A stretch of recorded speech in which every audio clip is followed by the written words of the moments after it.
Okay, so welcome everyone on board. So today we will be discussing a topic which is you can say the the selling point of anesthetist.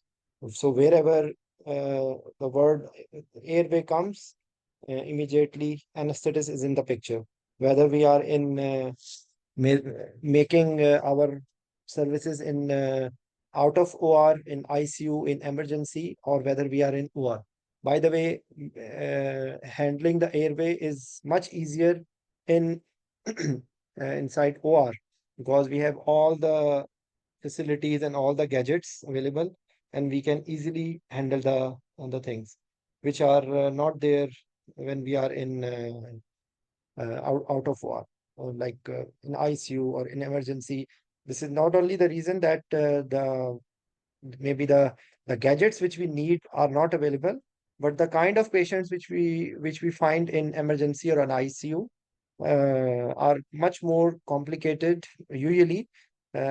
So they make our like airway management much more difficult. Okay, so we will just try to have a conceptual discussion. So actually, whenever we are discussing about airway, we should be knowing the anatomy. That what is the anatomy of airway, the basic anatomy, the nerve supply, the basic structures which we are dealing with, and then there will be certain parameters or certain predictors which will give us an insight that these patients will have difficult airway. Okay, when we say the word difficult airway, it is combination of actually three things, but broadly two things, but practically actually three things. One is the difficult mask ventilation, the other is difficult laryngoscopy, and the third is difficult intubation. Okay, because sometimes there are certain things in which actually everything is fine, but still the tube is not going. Okay, so this is also considered as difficult airway. Sometimes the laryngoscopy becomes difficult. The mask ventilation is difficult, but actual somehow if you are trying to intubate, actually when once you are able to visualize the glottis, you are able to intubate easily. So you should be thinking that whenever we are uh, discussing the word difficult airway, so difficult ventilation is separate, difficult intubation is separate. So you just have to. This is a bookish definition, which we say that trained anesthetist is not able to handle. Okay, and to provide adequate ventilation without because of mask seal, gas leak, excessive resistance. Like there may be a lot of reasons by which you are like if the airway is collapsing and you are not able to clear the airway, and the mask ventilation will be difficult. Okay, so the maneuvers which you can do at that time, you can place oropharyngeal airway or nasopharyngeal airway. Uh, you can do some suction. You can give some muscle relaxant. Actually, if someone you must be thinking that why I'm using this word, that sometimes you have given sedation but not paralysis, and actually it is making the ventilation difficult. So this is a tricky statement, but sometimes if everything is fine, but the patient is fighting and you are not able to ventilate in a nice way, so what will happen? The airway pressure will increase and patient can have aspiration actually. And the saturation is not maintaining, the patient is not able to oxygenate, the patient is retaining CO2. So this is one of the factors which will help in managing the difficult mask ventilation. So other will be that proper size of mask. Okay. Then another thing, which is actually, you can say people only claim to use it in obese patient or pregnant patient. But actually, if you make your habit of doing it in almost all the patients, there is no contraindication actually. So that is the ramp position. Okay. The ramp position is the one which you should be trying to use it in almost every patient. Okay. So for many years, I used to think that this ramp is the English word ramp. Okay. But actually, it's not the English word ramp, and it is rapid airway management position. So many years I didn't know that ramp, what ramp is. Okay. So in which you are bringing the sternal angle at the level of tragus. Okay, you are making the manipulation. So actually, there will be something pillow like this, in which the patient will be here. So this area will be lifted because if you for any good reason. So the advantage of ramp position is that actually FRC will not only the laryngoscopy will become easy. Okay, so this will be also part of making the manipulations for achieving the easy intubation. It is also helping in ventilation. Okay, because if the upper part of the body is a little raised, so the abdominal contents, they are going down. Okay, so what it is happening, that FRC is improving, and actually you need less pressure to ventilate. So this is actually helping the overall management. So like these are few of the things that you can do to achieve better, you can say, ventilation. Okay, so we will just try to have a look something. uh, And of course, if the signs of inadequate ventilation is absence or inadequate chest movement, absence breath sounds, and stridor is coming, okay, patient is cyanotic, gastric dilatation, okay, and CO2 is rising, or CO2 in the graph is not coming. So these are all uh, things which are telling you that patient is not properly ventilated. Okay, so uh, in addition to all other things, one of the that if you have not properly placed your hands, I just want to highlight one small thing which we always read, but I have asked this question to a number of times. Just I want interaction from some of you. We say this C and E. Do you know why we use this word C and E? Anyone, please? If anyone wants to speak out, please. Why we use this word C and E? Do anyone knows about it? Anyone, please? We say that for mask ventilation, we use this word C and E. Anyone wants to speak out? Otherwise, I will tell.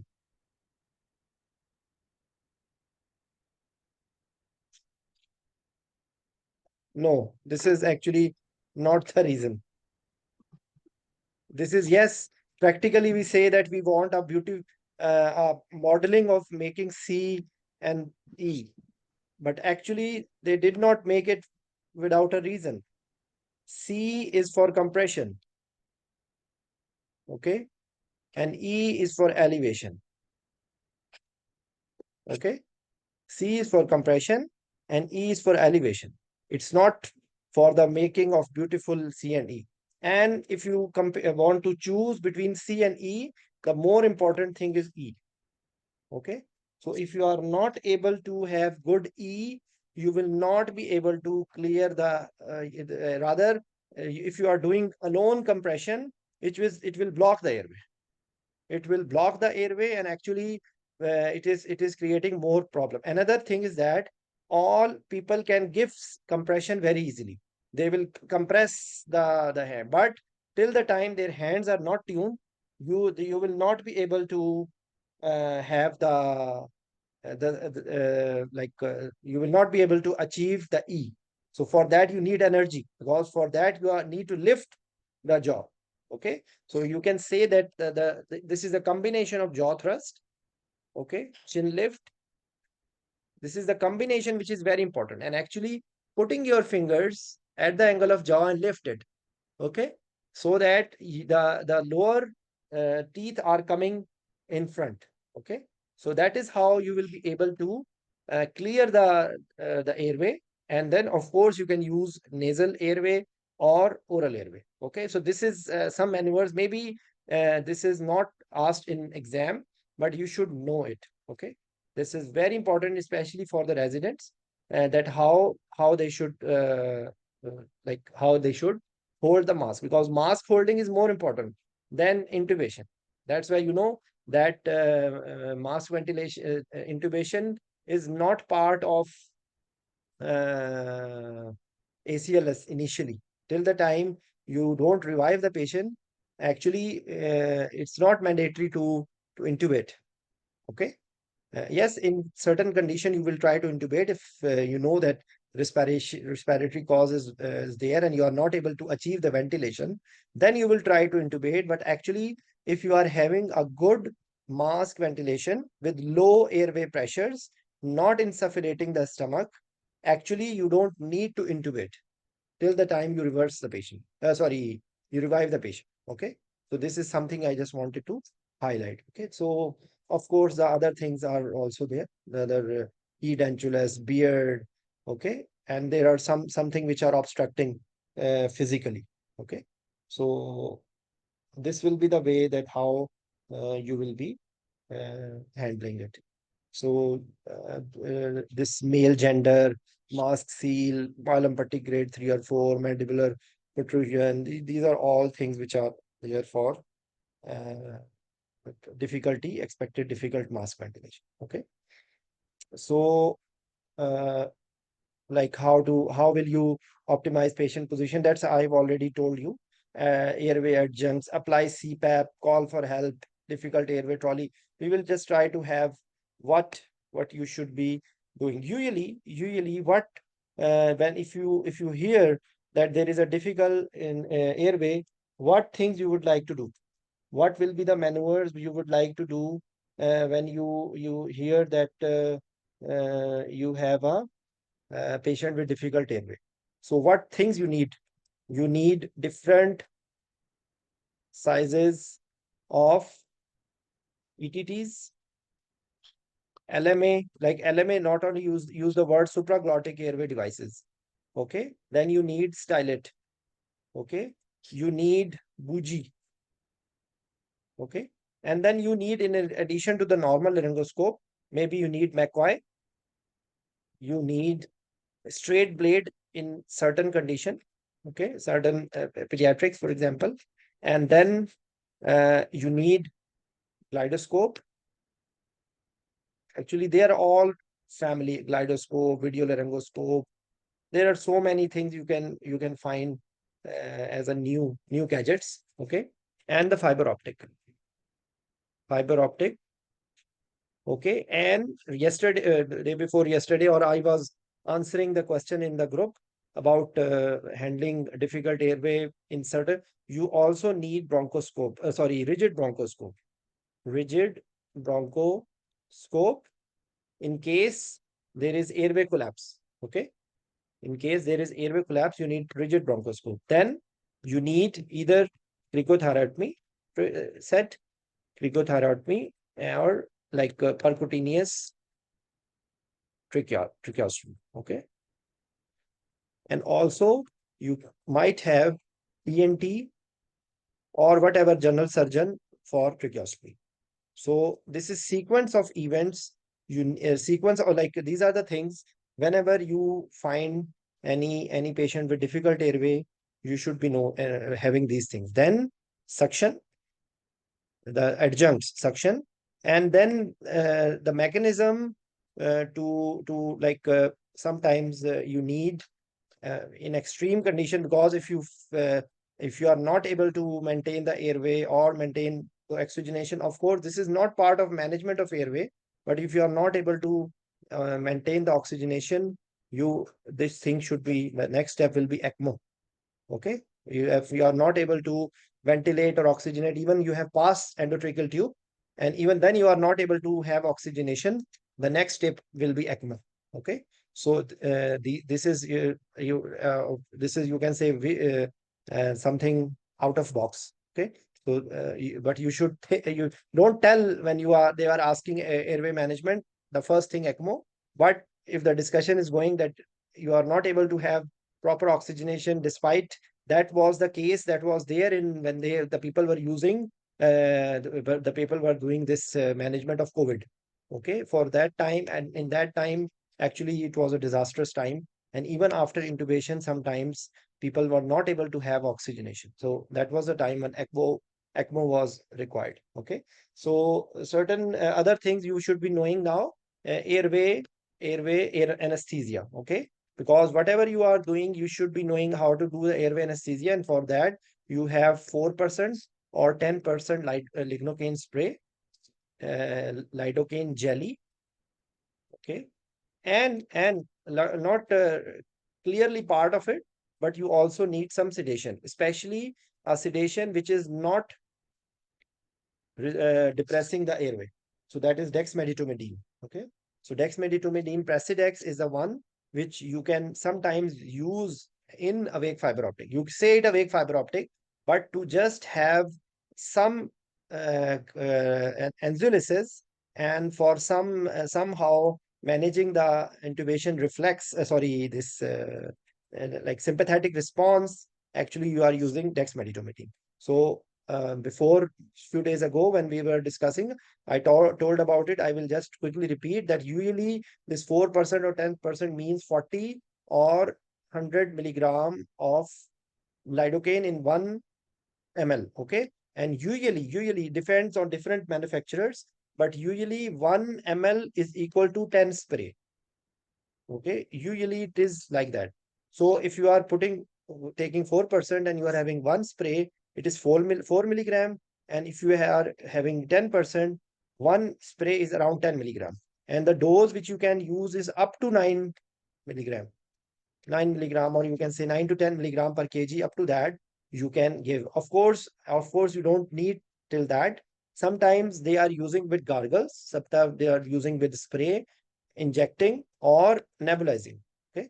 So these are the ways. If they are asking you how to anesthetize the Morphis solution. Yes, I think if I'm not wrong, this is the like for vasoconstriction. I don't remember exactly. Can you tell what is this Morphis solution, which we have written in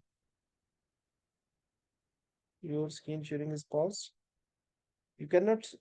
Oh, I'm really sorry. You cannot see my screen. Can you Can you see the screen now?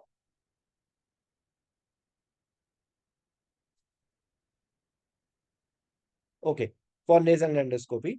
And also, with reference to that thing, when if you are doing nasal, also you should have, of course, I have never seen how they use cocaine, but cocaine is one of them, or epinephrine for the vasoconstriction.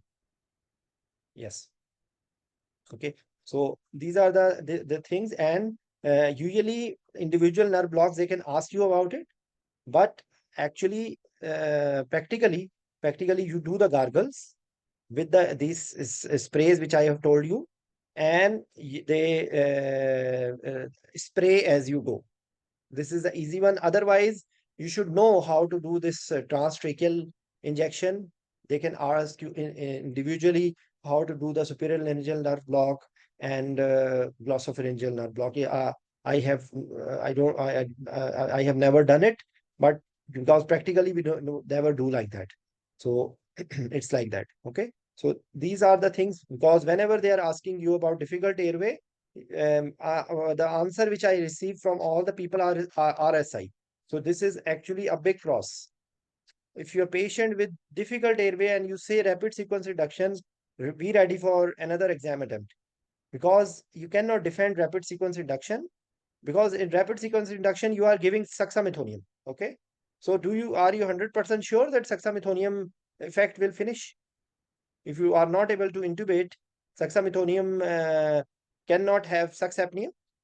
So how can you defend? The patient is alive. Maybe patient can have tracheostomy or anything. You can plan later on. And unless the surgery is dire emergency, you will try to have something to control it rather than rapid sequence induction. So modified rapid sequence induction, maybe I'm using the word maybe. Why? Because in modified rapid sequence induction, what you do, actually, sorry.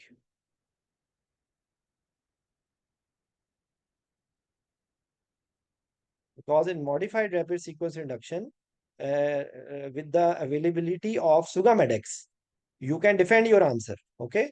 You can say that modified rapid sequence induction with rocuronium with the availability of Sugamedex you can reverse with 16 milligram per kg of Sugammadex. But if you use this word RSI in normal difficult intubation, RSI. Thank you very much. Come again. This is a failure. This you cannot defend it practically. Whatever you do, my dear, but practically think practical things sometimes are different than exam. In exam, don't hesitate to say awake fiber optic. Awake fiber optic, if there is no contraindication, and actually there is no clear contraindication for awake fiber optic, usually in even in some people will say trauma, but even in trauma, you can find some way, because if you are not doing awake fiber optic, maybe the tracheostomy is the only solution. The only thing which you can say that you can have, you can say that if you even you are not able to have awake fiber optic, for example, you can say you will go for tracheostomy under local anesthesia. You cannot say that I will do something as a champion, because there are incidents in the exams, because we all are so experts. There was an there was a candidate who used to say, "Sir, don't worry, I will intubate the patient." He is dragging him towards intubation, a difficult intubation, and he said, "No, sir, no problem, I will intubate the patient." So he was not understanding what's going on. They are asking him the difficult intubation, and he was very happy to say, "Don't worry, sir, I will intubate the patient." So yes, we can intubate the patient somehow practically, but in the exam, they don't want us to be a hero. They want us to a normal human being, which is safe, which don't want to kill the patient. Okay. So you should be thinking about it. So the next step, whenever you are again, because I'm trying to give you a concept. This is a conceptual class. This is not a cramming class. So we are just trying to understand. Up till now, I have just told that whenever the difficult airway comes, you should have these things in your mind according to the availabilities you have, and you don't hesitate to tell that if you don't have the facility of awake fiber optic, you can say that I will try to refer the patient to a place where there is facility of awake fiber optic. Yes, Komal, what's your question? Sir, I just wanted to ask, can we go for check laryngoscopy in this case scenarios? Actually, yes, Or I will will come to it I will come to it, because the you have opened a door for the next part of the discussion. That what else? For example, tracheostomy is one of them. Awake fiber optic is one of them. Rapid sequence induction, I have asked you not to do. Sugammadex with rocuronium with the Sugammadex is one of them. Check laryngoscopy. Okay, so actually, check laryngoscopy is, you can say, part of modified rapid sequence reduction. In that way, that if you are doing inhalational induction, okay, because sometimes you can, if you don't have the risk of aspiration, you can have inhalational induction. You can even in the exam, you can defend your answer. You will say, sir, I will start with inhalational induction, and making sure that the spontaneous ventilation is preserved. Spontaneous ventilation is preserved, and then you will do a check laryngoscopy with the cover of control of sympathetic response and some sort of airway anesthesia. Okay. Because the counter argument will be that if you are gargling the airway, you are predisposing the patient to aspiration. Okay. But you can say that usually the aspiration, dangerous aspiration, is infraglottic. Okay. Sometimes if you are using the technique of sprays you as you go, actually if you have not gone up to that place, you the still the glottis can respond, and the vocal cords will cross with the close, and the aspirate will not go to the lungs. Okay. So this is a technical Thank you, discussion, sir. but I hope you understand. Okay. So you can Yes, explain sir. to Thank you, them, sir. you can explain to them that in that way you are still safe. Remember one thing, in the exam they want you to be safe. They don't want you to be a hero. Okay. Don't worry, sir, I will intubate the patient. This should not be the approach.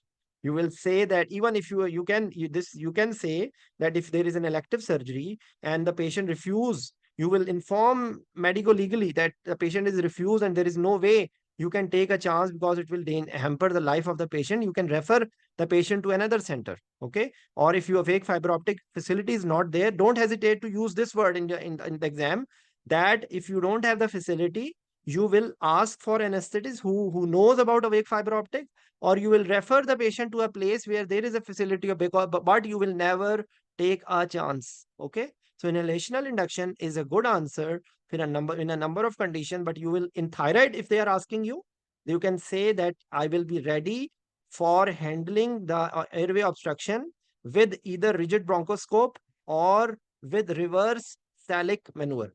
The reverse salic maneuver is lifting the airway, is lifting the thyroid swelling or any neck swelling to relieve the pressure on the trachea. Okay. So this is called as reverse salic maneuver. Salic maneuver is to press the cricoid pressure with either 10 Newton to 30 Newton with without loss of consciousness and loss of consciousness. Okay. So this is called as salic maneuver. And you relieve the salic maneuver when the tube is confirmed bilaterally, then you will relieve the pressure. Okay. And the concept is that by the cricoid ring, you are pressing the esophagus so that the aspiration is prevented. This is the concept. But two, three things will break the advantage that usually it's not the cricoid pressure which is bad, but actually the way you are pressing it. Majority of the times it's being done by the technician or another anesthetist who may be may be faulty in pressing the anatomical structure in a proper way, because in a number of time you are not able to identify the structures in a nice way. Okay. So in the exam you will say that cricoid pressure is always good, but sometimes cricoid pressure itself can cause problem in the laryngoscopy. Okay. So this you should be knowing these things. Maybe not in the asked in the exam, but as anesthetist, this is your respect. If an anesthetist doesn't know these things, he should leave anesthesia, because this is an insult for an anesthetist if he doesn't know all information about the airway management. He should know everything. Okay. Because there are other different types of airway management techniques. One of them is retrograde intubation. You pass something from the up, you bring the tube, and then you push the tube down. This is called retrograde intubation. Then another thing is sometimes they do the intubation and they want to change it to submental. So they create a hole under in the submental space, and then the tube is passed out through that because they have to do the surgery. Okay, in that they do the normal intubation, and then they go like that. Okay, so this is how you should be targeting. Okay, so few words about nasal intubation. Normally, we do nasal intubation in cases of any surgery of dental, some maxillary surgeries. And can anyone tell any urology surgery? I will be very happy if you are able to answer, because just today I was having a case in which there was nasal intubation in a urology case. So can anyone tell? I will be very happy if someone is able to answer this. Nasal intubation That in a urology. in procedures when we have to take buccal graft Very from good. Very good. They are doing it for urethroplasty. Okay. If there is urethral injury, urethral strictures, so they are taking mucosa from buccal cavity in that cases, because there may be bleeding. So they can have, so it's a funny point, but you should be knowing about it. So nasal intubation, of course, ideally, there should be clearance from ENT that this baby or this patient has no adenoids or no turbinates or nothing which can create bleeding or serious problems during nasal intubation. Because in nasal intubation, even you can enter in the brain.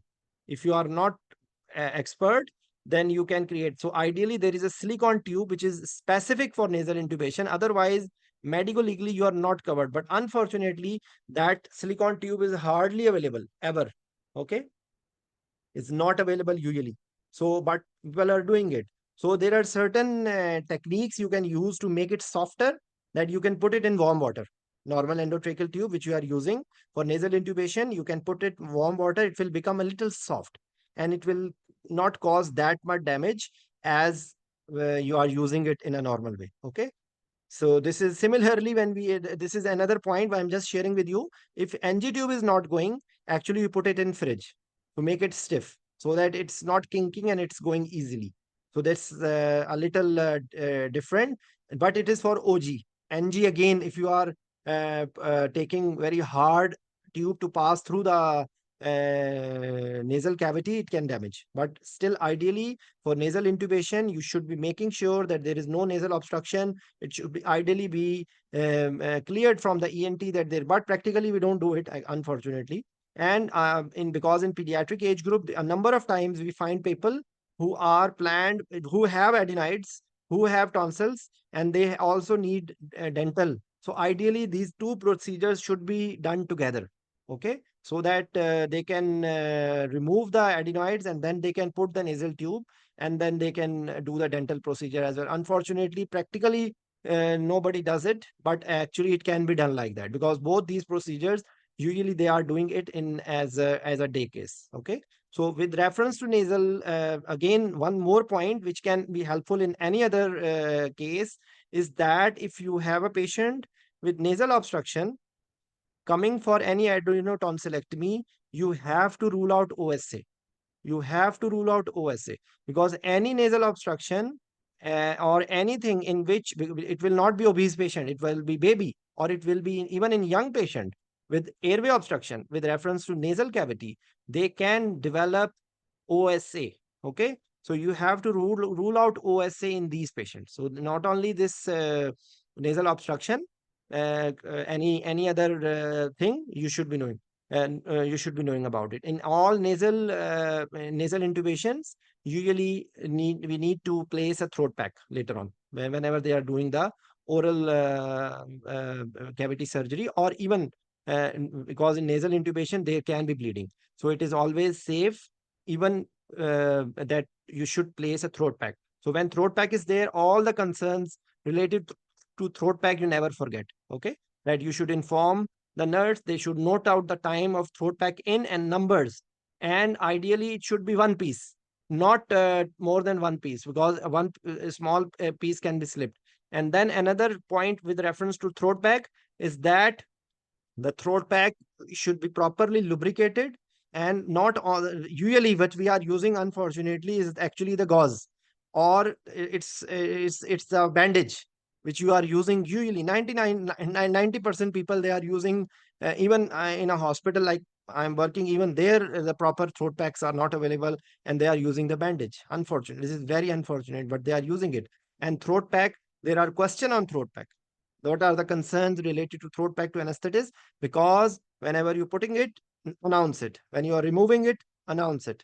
Okay? Because there are so many incidents in which throat pack is retained and the patient is going in airway obstruction. And a number of time, even if it is removed in the recovery, even people, there are incidents the patient is gone back to the ward and the throat pack is still there. So be ready for such things. You should never. And another point with reference to throat pack, that ideally it should be taped outside. Okay, so these are certain practical points, and they can ask you these questions even in OSCE. In the TOEIC exam, they can have a question that what are the things we should be taking care when you are doing nasal intubation, throat pack, and things like that. So we are just trying to gather all information about about airway management. So we have touched some points about nasal intubation. We discussed some points about awake fiber optic intubation. Okay, so awake fiber optic, any patient which you are not sure that you will be able to intubate the patient, don't hesitate to tell awake fiber optic, and you should just prepare your answer. What will you tell about awake fiber optic? Okay, so this is the basic concept you should be knowing. And now we will move forward, and then you will see certain things. Cannot intubate, cannot, because whatever we are doing, our aim is to prevent cannot intubate, cannot ventilate scenario. Okay. Okay. Okay. So now certain more points we will dig into further. Radiotherapy, if it is received, it's a airway risk. Okay. Then other tests which we are doing, interincisor gap, it should be 3 fingers. Okay. And this is another practical point. Sometime in excitement, people forget that you have to ask the patient to put their fingers inside. Unfortunately, I have seen the examinee, the who is examining the airway, trying to put the fingers inside the patient mouth. So never do this. This is very bad. This is not acceptable. And don't think that it cannot happen.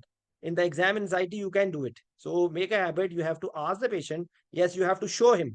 Open your mouth and show that. Try to put the fingers to like that. Malam patti, everyone knows about it. Malam patti, malam patti. Since our anesthesia birth, we are discussing about malam patti. Okay, with reference to teeth. Okay, so what are the things you should be knowing about the teeth? Any artificial tooth, any removable dentures, okay, any bad hygiene, okay, then prominent teeth, prominent incisors, okay, missing teeth.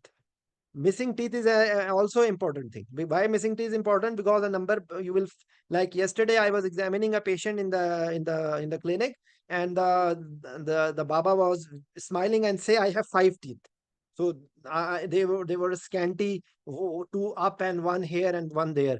So it becomes it sometimes it's very dangerous to, because it's a tricky thing. Missing teeth are always delicate to handle. Okay, so you should be knowing about it.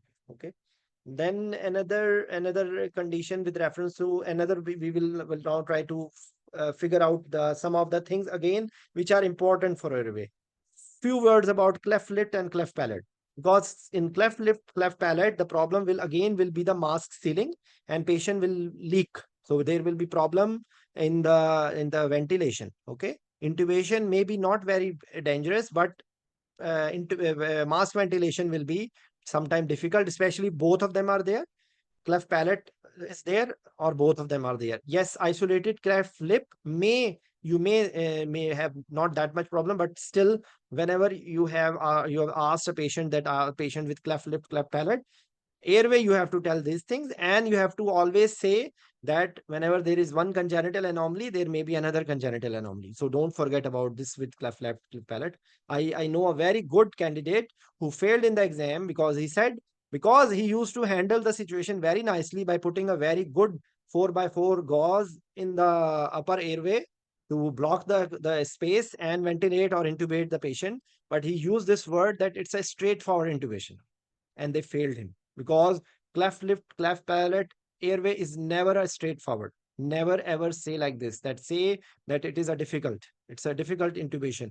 Pediatric patient always are considered as challenging intubation, and especially if the patient has cleft lip, cleft palate, that it will become even more difficult. So never say like this. So cleft lip, cleft palate, you can face problem in intubation, in mask ventilation. So you can say that it will be easy for you if you use glidoscope. Glidoscope will help you in making the view. Okay. And, even you can use it in any pediatric patients. It's the view become very easy actually. So glidoscope, whenever you face any problem, if you have available, even this is for practical purposes, you can. Then another important thing which you face, like the word Down syndrome is coming. So I will tell you points about Down syndrome. Because we are trying to understand what difficult airway is, and in variety of diseases, I will try to cover as many diseases as we can. That what are the challenges in those diseases. Down syndrome. Down syndrome, they have atlantoaxial subluxation. So if you don't know that how much is atlantoaxial subluxation, you just try to make the normal laryngoscopic position, and maybe patient will have serious neurological outcome because of neurological injury because of the this atlantoaxial subluxation. So try not to have neck extension too much, and in this way again the glidoscope will help. Okay, and documentation and probing of any atlantoaxial subluxation preoperatively will be important. Yes, what's the question?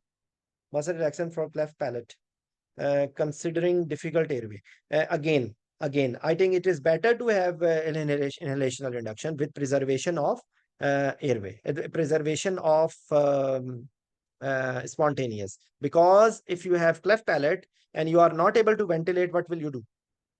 Okay, so try not to use muscle relaxant till the time you are able to have depth of anesthesia, because in pediatric patient sometimes you can intubate without muscle relaxant as well.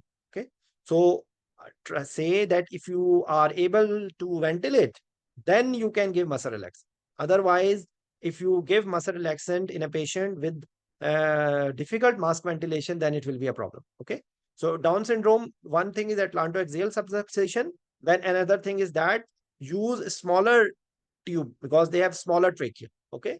So smaller trachea, you should be using, for example, if you plan to have an endotracheal tube of 4, try to have 3.5. Okay. So 3.5, like one size less should be used in in patient with this Down syndrome. Okay. Another, the same point, I will just try to tell some points which we also need to know when we are handling pediatric people.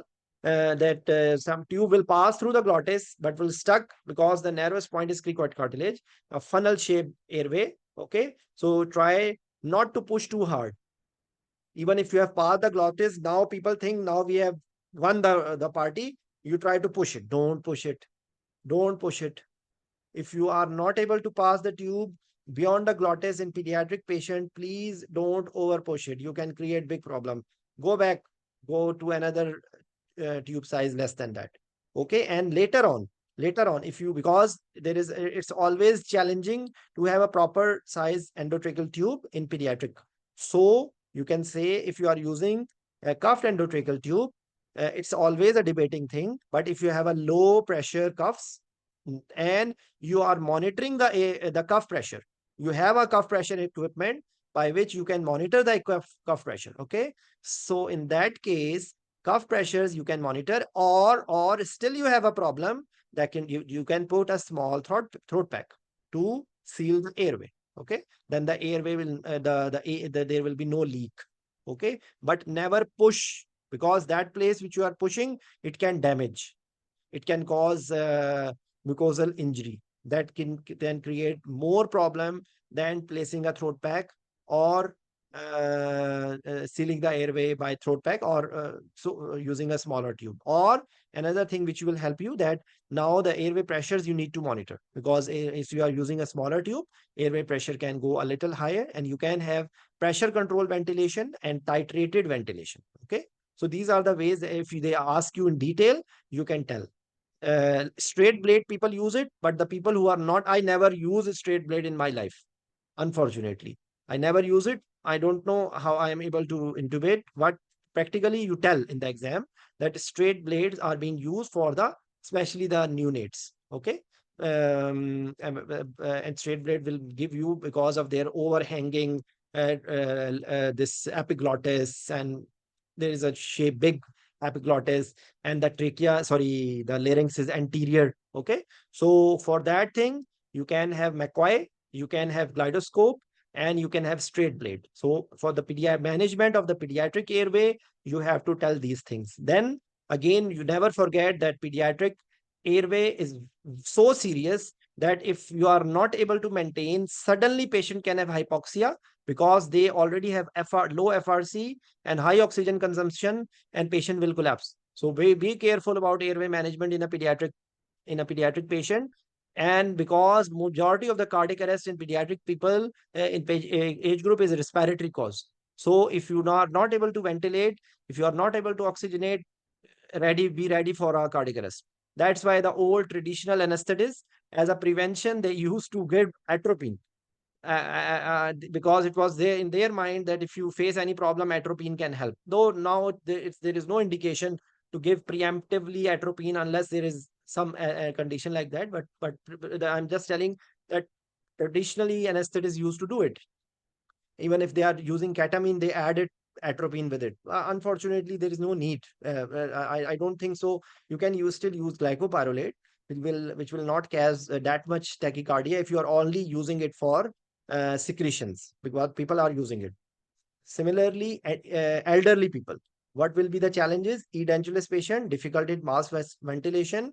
Again, they have stiff joints. If you try to open them all together, unfortunately, again, the same neurological problems you can have. Okay. So be careful in handling elderly patient, because their airway, their flexibility of the joints will not be there as in a young patient. So you can easily have problem. Okay. So even in the sometimes there are problems in the That's why we always say this, the prayer sign with diabetic patients. So because in majority cases they are elderly, towards the elderly age group. So in this when there is a stiffness of the joints for any good reason, because of glycosylation or age related problems, or there is some baseline cervical problems, in that cases you will try not to overextend. You have to be polite, you have to be a little careful. And with reference to that thing, again, you need to have airway, and you will try to have good pre-oxygenation. And again, this is again a practical point, that you can have a priming, because priming, what will be the advantage of priming? Priming, and what is priming? There is a little difference between priming and pre-colorization. Actually, this both of them are the same. In one thing, you are giving long this non-depolarizing muscle relaxant before giving depolarizing succinylcholine, just to prevent the fasciculations, because fasciculations are leading to a lot of pain. So precolorization is using a small, maybe 1/10 or 1/7 or 1/6, something like dose, a smaller dose of the non-depolarizing before. Same thing is priming. The priming is again that if you don't have fear about difficult in ventilation, you can prime the airway by giving priming dose, again, this small dose before giving muscle relaxant. Okay. And then what will happen? That subsequently, when you give propofol or any like induction agent, after that, when you give the muscle relaxant, actually you will need lesser time. You will need lesser time for the intubating conditions. Again, one more thing you can do is to use the intubating dose of any muscle relaxant you are using, higher dose. Okay. If you are using rocuronium, use it around 1.2 milligram per kg, so that the intubating conditions are achieved in 90 seconds. Okay. That is the concept of modified rapid sequence induction. But because unfortunately we don't have facility of rocuronium and sugammadex everywhere in Pakistan, so just try to say that we don't have this facility. But if it is there, the people who are using it, they have the luxury that you can use it, and if there is any problem, they can reverse the patient. Okay. So this is all about. I'm just trying to go further clinical oriented, and believe me, these are also covering your scenarios, because in any scenario in which there is difficult intubation, you will face all these things. We discussed about use of rigid bronchoscope. Rigid bronchoscope is used for removal of foreign body. Okay. So in that, flexible bronchoscope will not remove the foreign body. For that, you need rigid bronchoscope. Rigid bronchoscope is being used in case of any condition in which airway is collapsing. Maybe it is tracheomalacia or any other condition in which airway collapse, and then you need to put rigid bronchoscope to ventilate. We discuss about reverse Salic maneuver. We discuss about Salic maneuver. We discuss about rapid sequence induction, modified rapid sequence induction, up till now. And we can discuss about how to handle difficult airway, airway in a pediatric patient, in elderly patient. So we will now further. Thyroid, actually, we discussed a few days ago with the discussion of thyroid, but I will try to quickly repeat it. Thorough airway examination, extension, where the thyroid gland is extending, neck movement, okay, and then tracheal compression, okay, and then all the other tests, Malam patti and this thyromental distress, interstitial gap, and TM joint problems and everything. And ultimately, your answer should be that if there is any doubt, you will use awake fiber optic. You might need to have this reverse Salic maneuver, and or turning the patient on the lateral position. So when the patient is on the lateral position, this also the obstruction may be relieved. Okay. So these are the things which you will be using in thyroid. Of course, the retrosternal and Pemberton sign and CT scan or MRI, you will be using. Okay, to have you, challenging the uh, thyroid. Another thing, just the word ANT comes. So to have medico legal and clinically also, but also for medical purpose, that vocal cords are working or not. Okay, because vocal cords, if they are not mobile before, and anything happens, this is a medical legal usually for the surgeon. But as an anesthetist, you should also anticipate if there is preoperative vocal cord injury. Maybe you need to have might need to keep the intubation, or you might need to have this one tracheostomy. But at any for definite, for sure, the patient would be required to be in HD or ICU. Okay, for the post-op monitoring. So these are the things. Of course, the flow volume loops also for the obstruction. This is for with reference to the where the airway management of the thyroid. Believe me, these are all the things if you know, if you understand from the very start how you predict, how you evaluate, how you manage. What are the things you have to tell with the each and every step, that will be easy for you. Okay. Let's have some other question with reference to airway. TM, yes, with the reference to TM joint. TM joint will be there in rheumatoid. Okay, because rheumatoid arthritis, usually they have TM joint ankylosis and they are not able to open the mouth. But it can occur in any other connective tissue disease. There is a condition, scleroderma, in which also there is problems with the joints. Okay, so they also have, or any condition in which there is limited mouth opening. This will be a big problem. Okay, ankylosing spondylitis is also one of them. Okay, so you should be thinking about it. We discuss about snoring, hoarseness with reference to vocal cord injury. So whenever there is hoarseness, you have to vocal cords. The problem will be hoarseness. Also, hoarseness can be there in any condition in which recurrent laryngeal nerve is compressed. So it is also, it can lead to some hoarseness. Also, if you have a patient with the laryngeal tumor, they can have hoarseness of voice, they can have stridor. So these are the things which you, whenever you listen to the patient sound, always say that is it not normal sound or is it changed? Okay, so you should be knowing about it. So these are all other things: edentulous beard, malampatti 3-4, receding jaw, facial trauma. We all have discussed acromegaly. Acromegaly, they have stiff joints. Okay, so you can have laryngoscopy good, but tube will not be going because of the involvement of the small joints of the this one. Okay, of the larynx. Similarly, rheumatoid arthritis, one of them will be TM joint ankylosis, other will be atlantoaxial subluxation. The same points which I discussed in Down syndrome will be coming here. You have to make sure the patient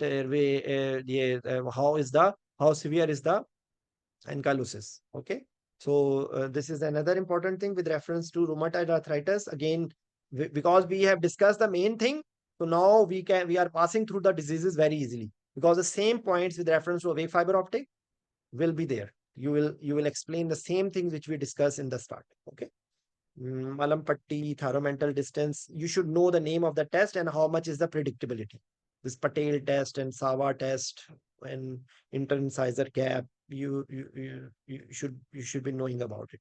Okay, receding short neck, increase neck circumference, pharyngeal overgrowth, submandibular growth, signs of respiratory distress. So what other investigation? Neck AP, lateral view for tracheal compression, thoracic inlet for retrosternal, chest X-ray, PEG view of cervical spine for atlantoaxial subluxation, X-ray, paranasal sinuses, as I discussed with you, and CT scan in case of facial trauma. Also, this will be the Lefort fracture. Okay, Lefort 1, 2, and 3. So in Lefort 1, I think you can do nasal intubation. In 2 and 3, you cannot do, and tracheostomy. So this is the basic that how bad is the facial fractures. So in some condition, you can do nasal intubation. In some condition, even you cannot do nasal intubation. So you should be knowing about it. ABGs and flow volume loops, difficult airway algorithm. Okay, so some words about this algorithm. How you do the laryngoscopy, you succeed. You don't know, do not succeed. You try to manipulate the things, and then you put supraglottic airway device. If you fail, you will awake the patient. Okay, you will try to have the mask ventilation. If you are not able to have mask ventilation, you are awake the patient. If you don't, then it is the dangerous nightmare for anesthetist, kiku. and then you will go for cricotherapy. This is the basic principle. Laryngoscopy, intubation done, not done. You will try to put I will have the maintaining the oxygenation, or you will try to have some maneuvers, and if they fail, you will awake the patient. Okay. So similarly, unanticipated, you optimize what are the things which you can do. Optimize head and neck position, reoxygenate, adequate neuromuscular blockade. Okay. As I was telling you, that if you are not able to have a good mass ventilation, maybe you need muscle relaxation. Okay. Direct video laryngoscope, external laryngeal manipulation, bougie, remove cricoid pressure. And there you see, fortunately, I have discussed all these things before, that sometimes cricoid pressure itself is a big problem. So remove the cricoid pressure, or lose it for a while to find it. Okay. Then, okay. So second generation device recommended, change device or size. In active case, remember one thing, that in elective cases, you will not proceed with supraglottic. Okay. If you are not planned, if you are not planned for supraglottic device to start with, you will awaken the patient. If you had the plan to intubate the patient, I think this is what is the recommendation from the difficult airway society. If it is an emergency, then like for example, if it is a fetal distress, either you will start the surgery and you will try to change the intubate the patient with intubating LMA, or you will continue like that. Okay. So this is what is written. Practically, whatever question they are asking, even in MCQs, you have to be very carefully listen to what is written, and then just try to get help from this guy uh, recommendation, that what are the recommendation, that what you have to do. Okay. Pregnant patient is always considered anticipated difficult airway. Okay. So in pregnant patient, I think it will come here. In pregnant patient, what is the extra thing which you should be knowing? One thing is the placement of the tilt, this one wedge, because you will say this is part of, this is always respiration and cardiovascular system go side by side. Oh, if there is a cardiac arrest because of it, then both system. This is one thing. RAM position, pre-oxygenation, rapid sequence induction or modified rapid sequence induction. Okay. So that when you are doing the RAM position, the advantage will be the breast tissues will go down. So it will ease the intubation. Another important thing I just forget, I will just try to quickly tell, that there are actually three angles: oral angle, pharyngeal angle, and laryngeal angle. Yeah, I had forgotten this important point. I will just tell you. For the actually, this is the trained anesthetists all know about it. There is one oral angle, which when from this is, you can say, mouth. One is oral angle, one is pharyngeal angle, and one is laryngeal angle. Okay. So when we do the laryngoscopy, we just try to have these three angles aligned, so that you are seeing the airway like a funnel. Okay. So you will intubate, you will see the larynx. So all these the maneuvers in which you are doing the RAM position, you are bringing the patient head near to you, and use your big belly to fix the head. This is the only advantage of a big belly for anesthetist, that he can fix the head with the belly. Okay. Because I have seen many times the head is hanging away, and one hand you are using only to fix the head. So try to bring the patient up near at your comfortable level, where you are not uh, uh, uh, bending your back too much. Your back is only, you only have one back, and you should not break your back while intubating the patients only. This is true not only for laryngoscopy. This is also true for doing CVP, arterial line, IV line, any anesthetic procedure. Please don't break your back. Allah has given you back for so many things other than only intubating the patient. So bring the patient near to you, bring the patient to the level where you are comfortably visualizing it. Don't keep the patient away from you. Okay. So this was actually important point which I had forgotten to tell. So I wanted to tell. Okay. So,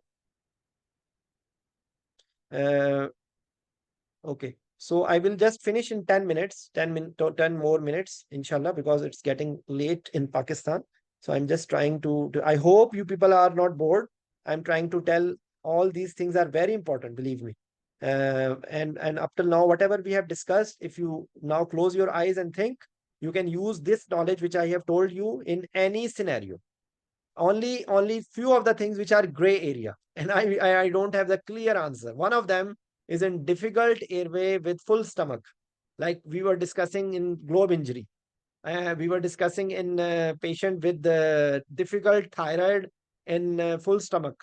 Okay, so these are actually, there is no clear answer. So your answer should be in a way that I will evaluate the patient, I will take the consent for awake fiber optic, or you should be knowing that in this scenario any adverse outcome can come. So you will try to have a technique in which you try to minimize the risk of aspiration and try to find a midway in which you are able to intubate.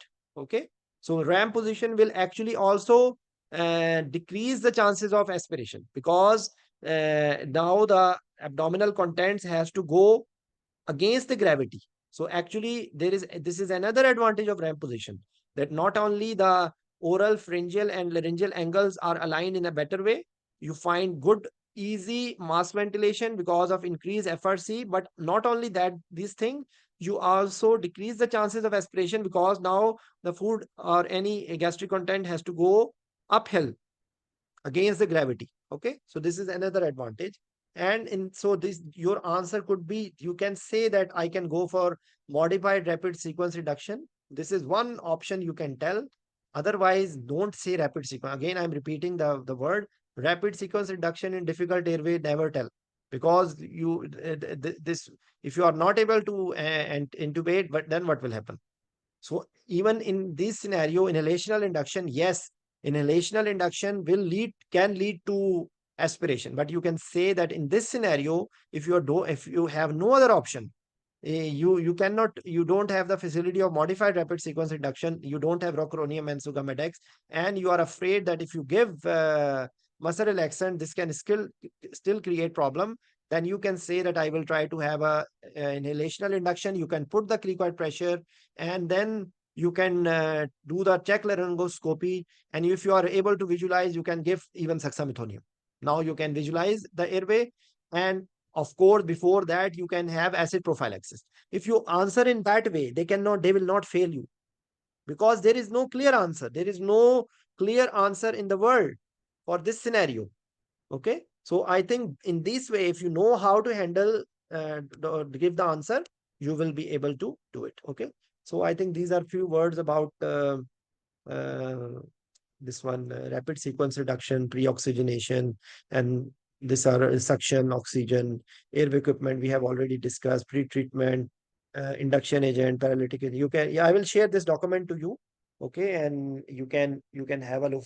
But maneuver, we always do this backward, upward, rightward pressure for the laryngoscopy. This we are doing it since our anesthetic birth. Okay, laryngoscope, face mask. You can just have a look. I have already told you all these things. Pulse oximeter, waveform capnography, blood pressure cuffs. These are the things which you should be having. Okay. Inhalational induction. Avoid IV induction in pediatric patient. But yes, important point.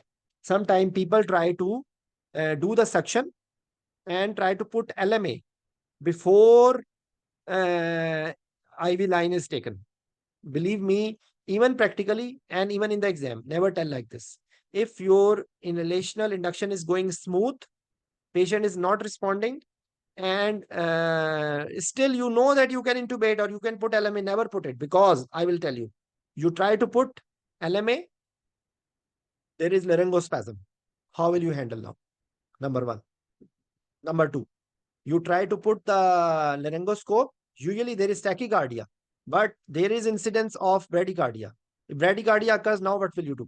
You will be in trouble. Like you give atropine, intramuscular, intrabuccal, you can do a lot of things, but it's never a safe practice to intubate, or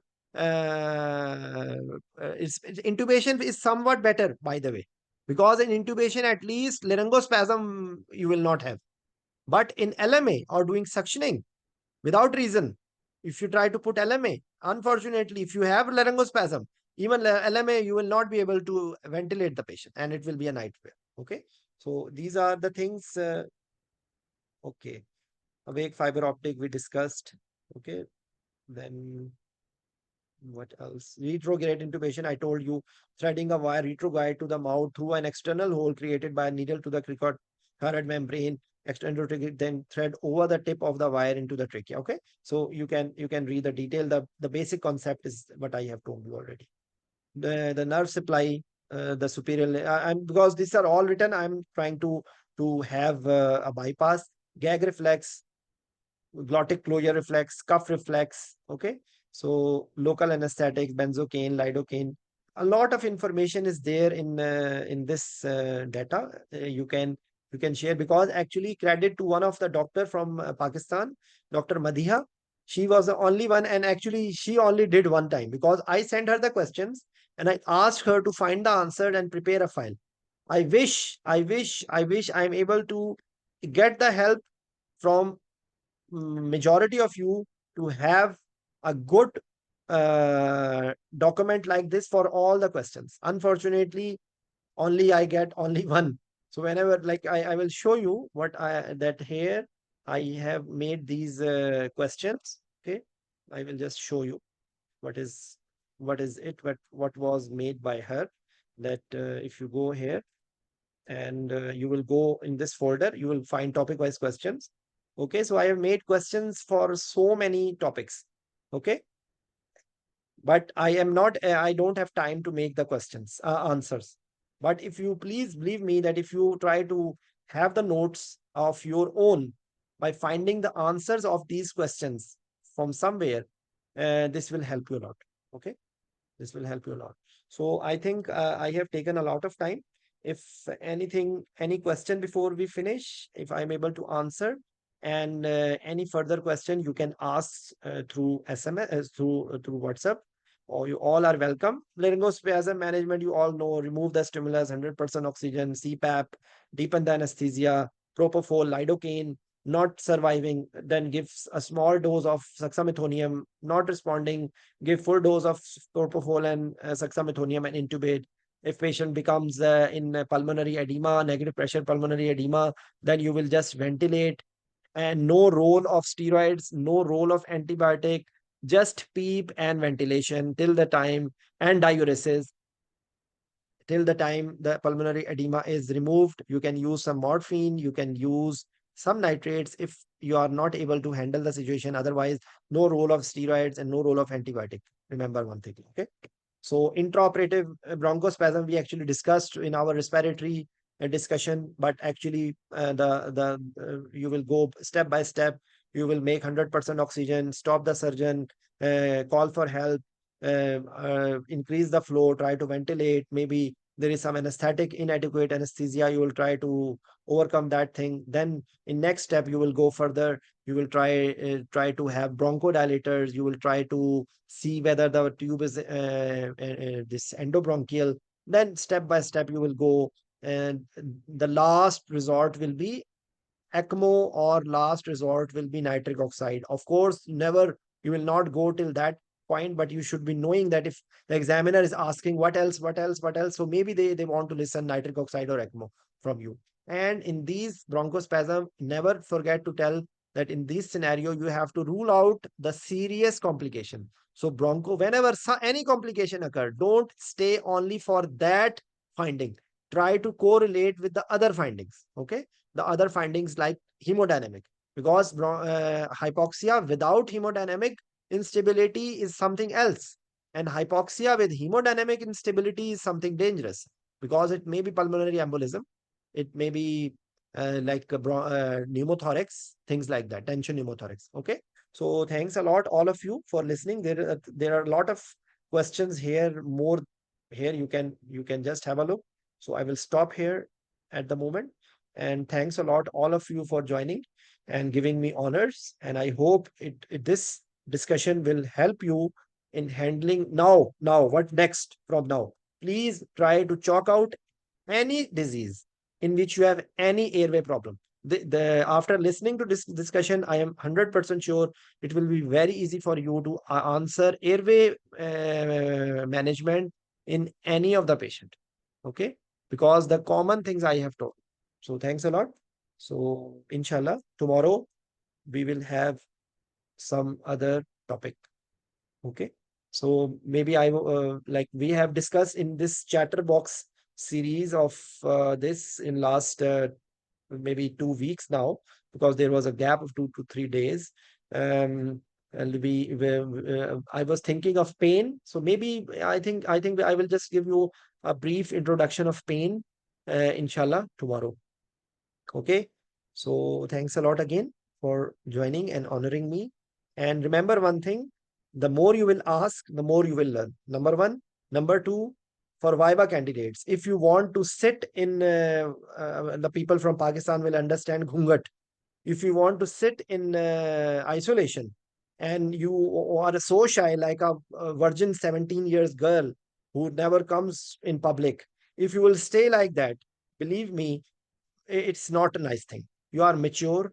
Don't hesitate to speak out. The more you will speak out, the more your corrections will be done.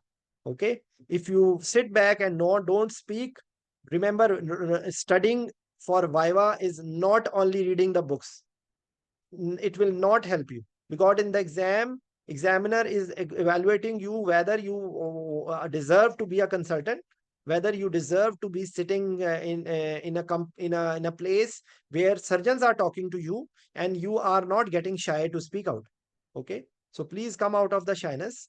Whenever I'm sending a lot of questions in the group, especially for the Viva preparation, and nobody's answering, it's not my benefit. Believe me, I have nothing. What gain I am getting? My wife has opened the door 2 times and gone back staring at me. Okay. So I am giving my personal time. I'm not getting anything. I don't need anything. But still, if you are not able to improve yourself, this is my failure. And if you will improve and you will continue the same message which I'm giving to you, try to give your time to others. Believe me, the world is in disaster because of our selfishness. We only think about ourselves. We don't think about others. And another thing, the people who are appearing in the exam, they are nearer to God because they have so many humbleness in them. I remember remained stuck in the exam for around 2.5 years. And 1.5 year, at age of 31, I took beta blockers. And I don't try to forget the pain. I always remember the pain. Whenever I'm talking to any exam candidate, I own his problem. I try to help him out as if I am appearing in the exam. And believe me, if you will pass, I will feel the joy. I remember the joy, the happiness what I had when I passed the exam. Okay. So I would be very happy if you help me out. And you can help me out only by participating in the discussions, asking the questions, and spreading the message. Okay. So thank you very much. And all I have discussed Airway before as well. I will try to share the link for it. And inshallah, tomorrow I think pain. Okay. So tomorrow we will discuss pain. Bye bye. Assalamu alaikum.